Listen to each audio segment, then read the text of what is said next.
You're always the embarrassment of this family. That's what my mother snapped at me the night of her birthday party, loud enough for the whole table to hear, as I stood there holding a modestly wrapped gift that apparently wasn't up to her standards. It wasn't the first time she'd said something like that, but it was the first time it truly stuck. I'm Alan, 29, and for as long as I can remember, my relationship with my family has felt like walking through a minefield. One wrong step, one misread tone, and I'm the problem again. I wasn't born into a warm household. My mom, Denise, had a way of masking cruelty behind tradition and appearances. Everything had to look perfect from the outside. Smiling Christmas cards, over-the-top parties, those coordinated outfits during family vacations that made us look like walking catalog ads. But if you were behind the curtain, you'd see that everything was performative. If it didn't serve her image, it didn't matter. Growing up, I learned quickly that love in our house had conditions. Unspoken rules. I was the youngest of three, the only son, and somehow the one who was always falling short. My two older sisters, Marissa and Jenna, were the golden girls. They knew how to play the game. Charm Mom, echo her opinions, fawn over her new haircut like it was a religious experience. Me? I was quieter, more independent, and I asked too many questions. Questions like, why do we spend so much on birthday parties when Dad says we're behind on the mortgage? Or, why does Jenna get a car for graduation when I got a lecture? That kind of logic didn't go over well. I became the difficult one, the moody child, and eventually, as Mom liked to say at parties when she was half a glass deep, our little disappointment. I moved out the week I turned 22. I packed everything I had into a rusty old Corolla and drove 3 hours north to a tiny apartment in a not-so-great neighborhood where I could finally breathe without walking on eggshells. I built a life for myself, slowly, quietly. It wasn't flashy, and it definitely wasn't Mom-approved, but it was mine. I got a job in web development, nothing glamorous, but it paid well enough. I met my now-fiancée, Elise, during a volunteer event she was running for a local animal shelter. She's the kind of person who doesn't need a spotlight because she shines anyway. Kind, grounded, brilliant in the calmest way. My mother never liked her. The first time they met, she gave Elise a once-over and asked, "So what do you do?" "Something artsy." Elise has a degree in nonprofit management. She smiled politely and explained, but Mom didn't really listen. She rarely does. Still, I kept trying. Some part of me always hoped for a turning point. That maybe, one day, she'd see me not as the underachieving son who didn't bring in trophies, but as someone worthy of her respect. Every family event felt like a test. I was doomed to fail. If I brought wine, it wasn't the right kind. If I complimented her outfit, I was being sarcastic.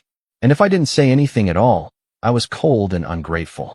Elise, bless her, would squeeze my hand under the table, whisper small jokes in my ear to help me get through the dinners. But it wore me down, over time. Then came the birthday party. It was Denise's 60th, which meant she treated it like a coronation. She rented out this overpriced garden venue, complete with string quartets and custom-printed menus. Everything had to be perfect, and she made that very clear in the group text that had over 100 messages about dress code, gift expectations, and who was bringing what. "No cheap gifts this year," she wrote. "It's a milestone." I knew I was already walking into a trap, but I didn't want to add fuel to the fire. Elise and I had recently put a down payment on a small house, and money was tight. I picked out a necklace that I genuinely thought was tasteful. Simple gold, not flashy, but elegant. It reminded me of one Mom used to wear when I was a kid. When I arrived with Elise, dressed to the nines and gift in hand, I barely made it through the front door before I felt it. That tight air of judgment, like a pressure cooker in pearls. Jenna and Marissa were already there, surrounded by people laughing just a little too loudly at whatever they said. Mom spotted me from across the room, gave me that polished smile she reserves for company, and walked over with her champagne glass in hand. "Alan," she said, hugging me with one arm while inspecting the box in my hand. "You're late." "I told Marissa we'd be here by 6:30, I said, already aware that any response would be wrong. She took the box like it was a receipt for a fine she hadn't agreed to pay and unwrapped it right there. Didn't even wait. Her expression shifted. Not dramatic, just subtle enough that I knew. The corners of her mouth tightened. Her nose flared slightly. Elise's hand found mine, fingers gently curling. "This is cute," Mom said. "Is it gold-plated?" "It's gold," I said quietly. It reminded me of the one you used to wear to work when I was a kid. She blinked at me. That was real gold, Alan. Not something from a flea market. There was a pause.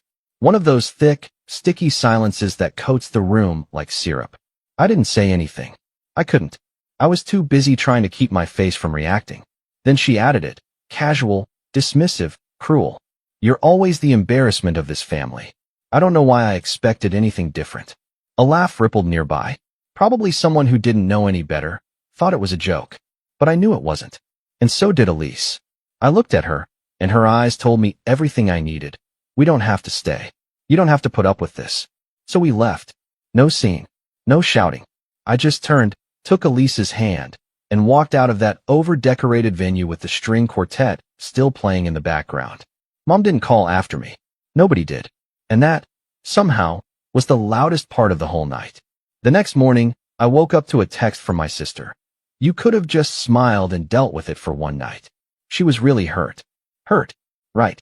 Hurt because I didn't play along with the show. Hurt because I refused to be the prop that made her look like the gracious matriarch with a doting son. That's when the idea started to take root. Not revenge, not at first. Just a desire to start living on my terms, completely. No more half-truths. No more compromises. Elise and I had already been talking about skipping the big wedding. Something small, intimate, maybe even spontaneous. We joked once about eloping to Hawaii.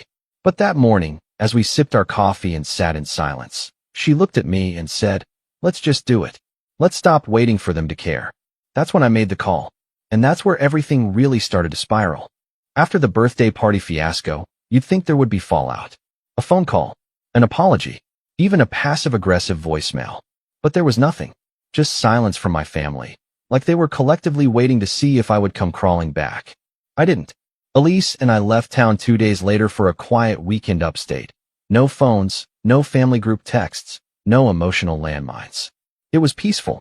We made pancakes in the morning and read books on the porch like the world wasn't burning back home. It was the first time I let myself feel the absence of my family as a relief, not a loss. But of course, the silence didn't last. The first crack came in the form of a Facebook tag. Jenna posted photos from Mom's birthday dinner, group shots, champagne flutes, her holding court at the center of the table like a monarch. The caption? The most beautiful night for the most beautiful soul. Happy 60th, Mom. You deserve the world. I wasn't in a single photo, not even the wide shots. It was like I had never been there.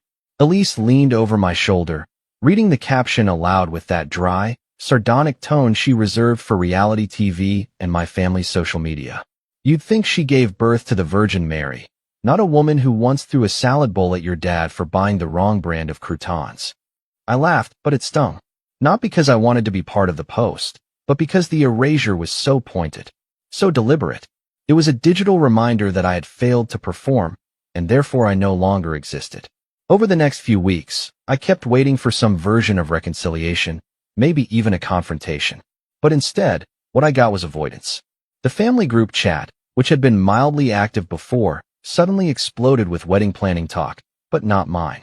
Jenna had decided to renew her vows with her husband for their 5th anniversary, and Mom was treating it like the royal wedding. There were spreadsheets, vendor mood boards, a dress-fitting Zoom call that I was accidentally left out of. Marissa texted me once with, "You're being dramatic. Just call her." I typed and deleted a reply at least 10 times before I settled on, "I don't think you understand what it's like to be treated like a PR problem in your own family." And then came the phone call. It was Elise's idea to invite a few close friends over for dinner and tell them we were planning to elope. No big announcement, just a quiet celebration. We cooked, popped a bottle of cheap champagne, and made a little toast. That's when my phone started buzzing. First Jenna, then Marissa, then, finally, Mom. I let it ring. Then came the message. "Alan, I just saw your little dinner party announcement on Elise's friend's story. You're eloping? Without telling your family? Without letting me help plan? I gave birth to you. Do you have any idea how selfish this makes you look? No congratulations. No, I'm happy for you. Just outraged that she wasn't the one holding the clipboard and color palette." I didn't respond. I turned off my phone that night, and for once, slept deeply. Elise and I flew to Hawaii a week later. Just the two of us. A rented beach house, a simple ceremony barefoot in the sand, and a little dinner at a food truck court where we danced under string lights to a Bluetooth speaker. It was everything our families weren't. Easy, joyful, real. We took Polaroids instead of hiring a photographer. I wrote my vows in a spiral notebook. Elise cried when I read them. I did too. And for the first time, I felt like I was enough. Not the golden child. Not the disappointment. Just Alan. Her husband. We didn't post anything online. Not yet. We weren't trying to hide it. We just didn't want it tainted. But secrets, even innocent ones, don't stay hidden forever. 2 months after we got back, Elise posted a single photo. Us at the ceremony, laughing with lace around our necks and sand on our feet. The caption was simple, best decision of my life. The likes started rolling in. Friends commented. Old coworkers. Even my college roommate. And then, my mother saw it. I got the call at 6:17 in the morning. You got married and didn't tell me. No greeting. Just that flat, seething tone she saved for betrayal. I was half asleep, groggy from a late-night coding session, and for a second, I thought I was dreaming. I did, I said. Elise and I got married. It was beautiful. There was a pause. A long one. You robbed me. That word. Robbed. Like I had stolen a family heirloom, not made a personal decision about my own wedding. You took that from me, Alan. You took my right to plan, to be part of the most important day of your life. No, Mom, I said, sitting up, my voice still calm. I took it back. You made it about you. You always do. Click. That was it. She hung up. And from that moment on, it was open season. I started hearing from relatives I hadn't spoken to in years. Aunt Linda called to say she was disappointed that I hadn't included the family. My cousin Troy sent a 3-paragraph message about how family is everything, and how I should have at least invited Mom. The kicker? He didn't even invite me to his wedding last summer because we weren't close enough. But Mom didn't stop at guilt trips. She started a narrative. On Facebook. In church. At brunches. Alan got married in secret because he's ashamed of us. He didn't want his family involved. I didn't even get to meet Elise's parents. She had. Briefly. And made sure to ask them how much money they made. The real tipping point happened during Marissa's baby shower. Elise and I had been hesitant to go. The tension had only gotten worse, and I wasn't sure I could stomach another family event where I was treated like the delinquent cousin in a Hallmark movie. But Elise, ever the peacemaker, suggested we go, just to show we weren't avoiding them. So we did. Big mistake. The moment we walked in, it was like a vacuum sucked the air out of the room. Conversations paused. Eyes darted. I felt like we'd walked into an intervention. Mom greeted us with a tight smile and said, "Oh, you made it. Thought you were too busy not inviting people to major life events." I forced a laugh. Elise squeezed my hand. We sat. We mingled. Or tried to. But the snide comments didn't stop. Jenna joked loudly that she hoped her kids wouldn't elope and post about it online like a YouTuber. Someone asked Elise, "Was it a shotgun wedding?" Marissa pulled me aside and said, "You could have told her. You know how she is. Why do you keep poking the bear?" "I didn't poke anything," I said. "I just stopped pretending." That's when Mom made her grand move. During the gift opening segment, after Marissa unwrapped some hideous crocheted baby booties, Mom stood up and tapped her glass with a spoon. "I just want to say something," she announced. The room quieted. "I raised 3 children," she said, voice trembling just enough to draw sympathy. "And I always try to be there for them. Every birthday, every achievement, every important moment. But sometimes, one of them forgets what it means to have a mother who cares." People shifted. Eyed me. Elise's hand went stiff. He got married without me. In Hawaii. Without even a phone call. And now, he acts like I'm the villain. I didn't move. I didn't speak. My face was stone. But inside, something snapped. Not loudly. Not dramatically. Just quietly and permanently. Like a bone setting in a new place after a fracture. I stood up. I walked out. Elise followed. Neither of us said a word until we were in the car. "I can't do this anymore," I whispered. She looked at me. "Then don't." And that's when the plan started to form. Not out of anger, but out of clarity. I was done playing the role they assigned me. Done being the scapegoat for their dysfunction. And if they thought eloping was selfish, they hadn't seen anything yet. After that baby shower, I stopped trying. That may sound defeatist, but it wasn't. It was clarity.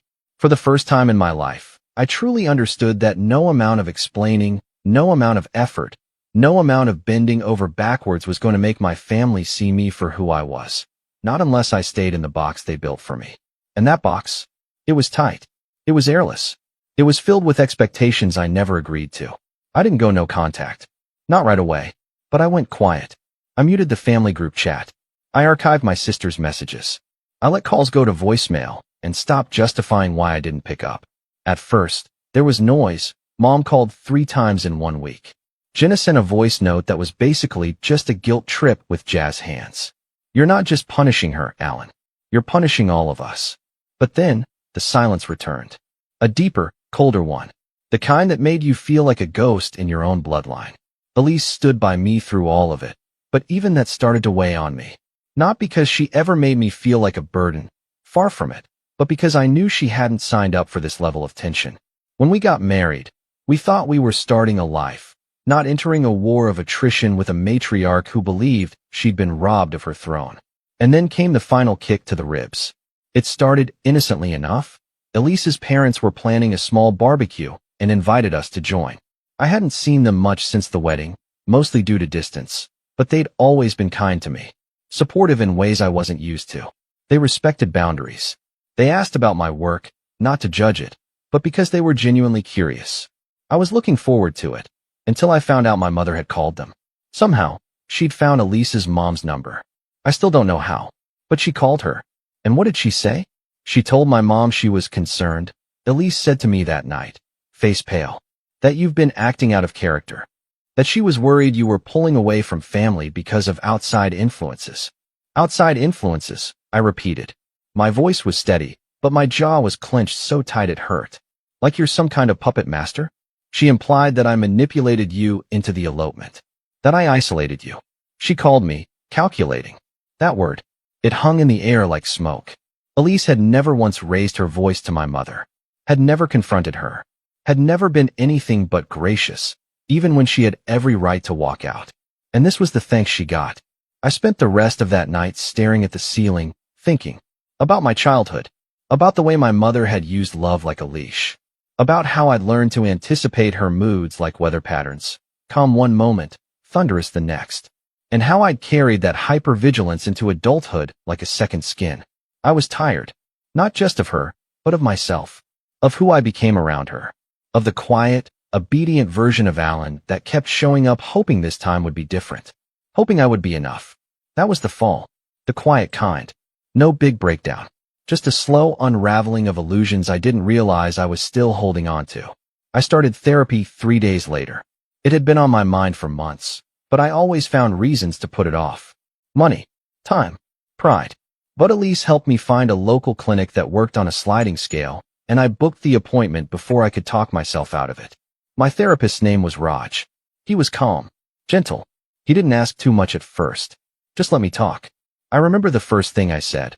I think my family doesn't love me unless I'm doing something for them. He nodded. And what happens when you stop doing those things? They disappear, I said. Or they punish me. We unpacked that sentence for 3 weeks. And slowly, painfully, I began to see it for what it was, a pattern. One I'd been stuck in for so long that I thought it was just life. I realized that my mother didn't hate me, but she didn't see me either. She saw a role, a disappointment, a reflection of her own fears. And no matter how hard I tried, I was never going to be able to perform my way into her love. That understanding didn't make it hurt less, but it made it make sense. Meanwhile, life outside that emotional excavation started to change, too. My work, something I'd always been decent at but never truly invested in, became my outlet. I threw myself into it, not to escape, but to build. I started freelancing on the side, picking up web development projects that challenged me in new ways. I rebuilt my portfolio from scratch, cleaned up my GitHub, and started getting offers from clients I'd never dreamed would find me. I stopped asking for validation from people who never offered it freely. Instead, I started creating my own scoreboard. And then, something strange happened. I got noticed. One of the freelance projects I'd worked on, a sleek, user-friendly interface for a startup app that helped small businesses track inventory, got featured on a popular tech blog. The article mentioned my name. I didn't think much of it until my inbox exploded with inquiries. Suddenly, I was being offered remote contracts. Good ones. 6-month retainers. Creative freedom. I took one with a company in Portland that gave me full control of their UI redesign, and when it launched, their user engagement jumped by 40% in the first month. They sent me a bonus. A big one. And for the first time in my adult life, I wasn't just stable. I was thriving. Elise saw it before I did. The way I carried myself started to change. I stopped apologizing for my opinions. I stopped second-guessing myself before speaking. I no longer braced for judgment when I brought something to the table. I just spoke. And she'd smile at me across the kitchen island with this look, part pride, part relief, like she'd known this version of me was there all along. We started looking at houses again. The one we were renting was fine, but now we could afford more. Not just financially, but emotionally. We didn't need to tiptoe anymore. I wanted a place that felt like a home we built, not just one we borrowed. We found it in a quiet suburb about 20 minutes from the city. Nothing fancy, just a two-story with a wraparound porch and a backyard that Elise immediately envisioned turning into a vegetable garden. I put down the offer the day after our third visit. No hesitation. And when the offer was accepted, I didn't tell my family. Not out of spite, not out of secrecy, but because it wasn't their milestone to hijack. Elise and I celebrated quietly. We popped champagne in the empty living room, dancing on the hardwood floors with no furniture in sight. She played some corny playlist on her phone, and I twirled her around like we were in a rom-com. It was stupid. It was perfect. A week later, I got a letter. Not an email. Not a text. An actual letter. It was from Mom. The envelope was cream-colored, thick, with my name written in blue ink. Inside was a folded note, handwritten. Not cursive, just her usual precise, controlled script. Dear Alan, it began. I saw your name in that article. Congratulations. I suppose you're too busy now to call your mother. That was the tone. The whole letter. It was 2 pages long. A mix of passive compliments and veiled criticism. Praise for my work, laced with bitterness that I hadn't shared the news with her directly. Comments about Elise being quietly influential. A closing line that read, "You've clearly decided to live your life without us. I only hope you don't regret shutting out your family when you finally realize how alone success can be." I stared at that line for a long time. Not because it hurt, but because it didn't. I folded the letter, put it back in the envelope, and slid it into the bottom drawer of my desk. I didn't respond. Not then. Maybe not ever. Because what she didn't realize was that I wasn't alone. I had Elise. I had a life I built from ashes. I had peace. And slowly, I was beginning to feel something I hadn't felt in years. Pride. Not the kind you wear like a badge, but the kind that sits quietly in your chest and reminds you that you didn't give up. That you found a way through the wreckage. I was rising. And soon, they'd see it. They just wouldn't be part of it. There's a strange kind of calm that comes after you've let something break completely. A silence that doesn't ache anymore. It just is. That's what life became after I put my mother's letter away without responding. No fights. No yelling. Just distance. The kind of distance I once feared, but now clung to like oxygen. The house Elise and I bought started to feel like a real home by spring. She planted tomatoes, cucumbers, even strawberries in raised beds in the backyard. I built her a greenhouse from a kit that arrived in 17 confusing boxes. It took 2 weekends and a lot of swearing under my breath. But when she stepped inside and squealed at the tiny sproutlings taking root, that moment made every blister worth it. Work was thriving too. My side freelance business had grown into something more. More clients, more referrals, and slowly, more vision. I wasn't just coding anymore. I was advising, leading, building systems from scratch. I even started mentoring a few younger developers who'd found me through LinkedIn. I liked helping them. I liked seeing someone light up when they finally understood a piece of logic that had been tripping them up. Life was good, but something still hung in the background. It wasn't bitterness. Not exactly. It was more like a score left unsettled. A chapter one hadn't finished writing. Not because I needed revenge to move on, but because they had never been held accountable. Not once. I kept thinking about that letter. You've clearly decided to live your life without us. I only hope you don't regret shutting out your family when you finally realize how alone success can be. It wasn't just the condescension. It was the nerve of it. That after everything, after the way she'd spoken to Elise, after the birthday party, the baby shower speech, the smear campaign she ran behind our backs, she still positioned herself as the victim, like I had abandoned her. That line echoed in my head for days. I'd be watering the plants or sketching out a new app design and suddenly hear it in my mother's clipped, rehearsed voice. When Elise noticed my silence one night, she asked if I wanted to talk. I hesitated. Then I told her everything. My urge not to strike back in anger, but to correct the record. To make sure the version of the story she was spreading didn't become the permanent one. Elise listened, nodded, and asked a single question. What would holding her accountable actually look like? That was the moment the plan started forming, not out of pettiness, but out of something sharper, colder, more precise. I didn't want to scream at her. I didn't want to write a scathing email or stand up at Thanksgiving dinner and make some viral speech. I wanted something undeniable, uneditable, something that made them squirm, not because I said something mean, but because I said something true. I didn't want revenge that was loud. I wanted it to be elegant. So I started with information. Over the next few weeks, I quietly reached out to people in the extended family, cousins I hadn't spoken to in years, second uncles, people who had drifted to the periphery. Some of them had already distanced themselves from Mom, too. Others were surprised to hear from me. But once I explained, they opened up. One conversation with my cousin Darren, who'd moved out of state after high school, was especially illuminating. You know, she tried to talk my mom out of inviting you to their anniversary party, right? He said, his voice low. What? I blinked. When? Last year. Said you were going through something, and it would be too awkward if you showed up. She made it sound like you'd had a breakdown or something. That landed like a punch. I hadn't even known about the party. She said I had a breakdown? I asked slowly. She didn't say it outright, but you know how she talks. Implying things. Dropping little poison breadcrumbs until people start assuming the worst. It all made sense now. The coldness from some relatives. The surprised faces when I mentioned the elopement like it was no big deal. The pitying tones. She hadn't just iced me out, she'd rewritten me. And people had believed it. For months.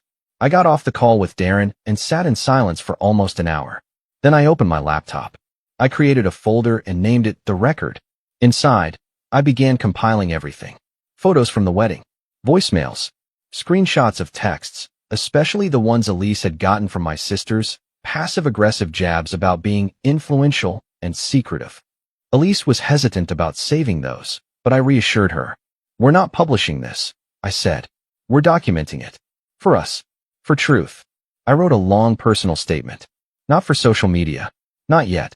Just for myself. I titled it What Actually Happened. It took me a full week to finish. It wasn't a rant. It was clear. Measured. It walked through the events, the dynamics, the erasure. I included anecdotes, things they'd said to me growing up, moments they'd mocked Elise, dismissed my work, weaponized guilt. I even quoted the letter my mom sent me, ending with that final line about how success would be lonely. Then, I sent it to someone I trusted, my former professor from university, Dr. Keene. He'd always believed in me, even when I barely believed in myself. We'd stayed in touch over the years, and he'd followed my career with quiet pride. He called me the next day. This is powerful, he said. Are you planning to share this publicly? I don't know yet, I said. Maybe, maybe not. Either way, he said, you've found your voice. That's the hardest part. That phrase stuck with me. Found your voice. For so long, my voice had been wrapped around theirs. I didn't speak. I reacted. I didn't explain. I defended. I didn't live. I performed. But now I was writing the narrative. And once you start doing that, you start seeing other opportunities. That's when the timing got interesting. Around the same time, I was contacted by a podcast I'd listened to for years, one about work, growth, and family dynamics in high-achieving households. Apparently, one of the hosts had seen my featured article in the tech blog, followed me online, and reached out to see if I'd be willing to come on to talk about success after dysfunction. The phrase made me pause. Success after dysfunction. Not in spite of it. Not buried beneath it. After. I agreed. The recording was scheduled for mid-June. I didn't tell anyone. Not Elise. Not friends. I wanted to do it alone. The host, a kind woman named Samira, asked thoughtful questions. Not tabloid-why. Not dramatic. Just honest. What did it feel like to realize your family didn't really know you? I thought about that for a long second before answering. Like walking out of a house you thought was yours and realizing it never had your name on the deed. We talked about boundaries. About love that comes with conditions. About how easy it is to lose yourself when the people closest to you insist on defining you for you. The episode aired quietly. No clickbait title. Just episode 83, Redefining Home. I didn't share it online. Not yet. But I sent it to my sisters. And my mom. No subject line. No message. Just the link. I didn't expect a reply. But I got one. Not from them. From others. The next morning, I woke up to a flurry of emails. DMs, LinkedIn messages. People I hadn't heard from in years reaching out to say they heard the episode. That they saw themselves in it. That it made them cry. That it gave them hope. And somewhere in that cascade of responses was a message from Aunt Linda. I had no idea, it read. I'm sorry, Alan. Truly. I should have asked more questions instead of assuming. Your mother made it sound like you just drifted away. I stared at that message for a long time. Then I sent her the document I'd written. What actually happened? Within 2 hours, she wrote back. I believe you. That was the moment the plan shifted. It wasn't about revenge anymore. It was about witnesses. About people seeing the truth, even if the ones who caused the damage refused to admit it. And the more people I showed, the more the narrative cracked. Elise helped me redesign the record into a password-protected microsite, one I could share with select people. Not to air dirty laundry, but to reclaim the story. The homepage was a single sentence. This is what actually happened, in my own words, without interruption. The rest? Well, let's just say the stage was finally set. The beauty of quiet revenge is that it doesn't require shouting. It doesn't demand center stage. It just happens. Slowly. Organically. Like gravity pulling the truth back into place.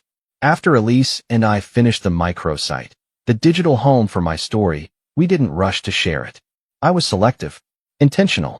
Every time I sent it, I thought hard about the person on the receiving end. Were they part of the smear campaign?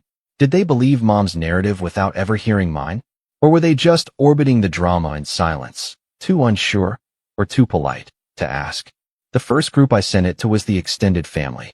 Aunt Linda, Uncle Bruce, my cousin Darren again, a handful of others who had distanced themselves from me quietly after the elopement but were now beginning to ask questions. The podcast episode had stirred something. People were curious, but more importantly, they were listening. The responses trickled in, each one more validating than the last. I had no idea this was going on behind the scenes. Thank you for sharing your truth. It was brave. I feel like I owe you an apology. I believe the version I was fed. No dramatics. No performative apologies. Just honest, human acknowledgement. The kind that had been absent my entire life. And then, the real opportunity arrived. Jenna was planning a massive anniversary party for her 5th year of marriage. The one Mom had insisted on co-hosting, treating it like her personal PR comeback. It was to be held at the same garden venue as her 60th birthday, with a catered dinner, professional photographer, live band. Basically a rerun of the night, she humiliated me over a necklace and called me the embarrassment of the family. Aunt Linda, who'd become something of an ally since reading my letter, casually forwarded me the group email invite. Figured you wouldn't get one directly, she wrote. But I thought you might want to see it. Sure enough, my name wasn't on the guest list. Not even as an optional +1. Elise wasn't surprised. Same script, new act, she said. But I wasn't angry. I was focused. Because that party? That was the perfect opportunity to pull the curtain all the way back. And the timing couldn't have been better. 2 weeks before the party, I was invited to speak on a panel at a well-known tech conference in the city. The topic was Narratives in Leadership, how your personal story can shape your leadership style. My portion wasn't just about code or startups. It was about resilience, rebuilding, boundaries, finding your voice in environments that silence you. The conference filmed everything. High-quality footage, edited, captioned, and posted to their YouTube channel with my name and title in bold letters. The video took off. It wasn't viral in the TikTok sense, but in the professional world, it gained serious traction. Recruiters shared it. HR directors bookmarked it. I received 5 new client inquiries within 48 hours. And alongside that came comments. Real people resonating with what I said about navigating toxic family dynamics while trying to grow into your own. I took that video, and I embedded it on the homepage of the microsite. Below it, I added a new section. The truth, in context. If you're here because you were told I abandoned my family, this is what actually happened. Unfiltered, unedited, and backed by the receipts. Underneath that, a button, read the full story.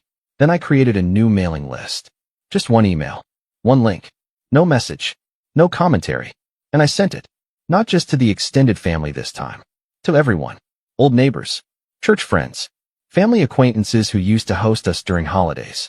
My mom's friends from the garden club. Even the pastor from the church she'd been bragging to for years about her gifted son who lost his way. I didn't do it anonymously. I signed it. Alan Parker. Son. Husband. Builder. Not your scapegoat. Then I turned off my phone. The party was that weekend. I didn't go, but my letter did. Linda told me later that several guests showed up already having seen the microsite. A few had even printed pieces of it.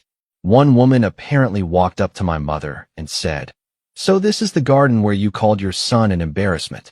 It's prettier than I imagined." Mom was blindsided. She didn't yell. She didn't throw a fit. She just went pale. Like the structure she had spent decades building had suddenly developed cracks she couldn't plaster over. Jenna tried to do damage control, claimed it was all taken out of context. But the problem with that defense is that context was exactly what the microsite provided. Dozens of screenshots, dates, quotes, messages, audio. It wasn't an attack. It was a record. And you can't argue with a record. Later that night, I got a call from Marissa.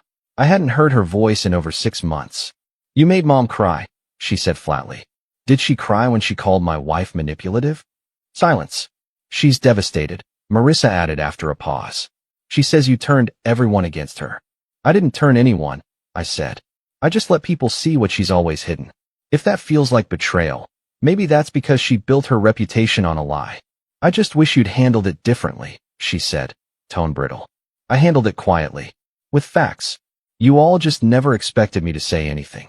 She didn't reply. She hung up. Over the next few weeks, things changed. The flood of messages slowed. But the impact remained. People started coming to me for the truth. I got emails from distant relatives asking to reconnect.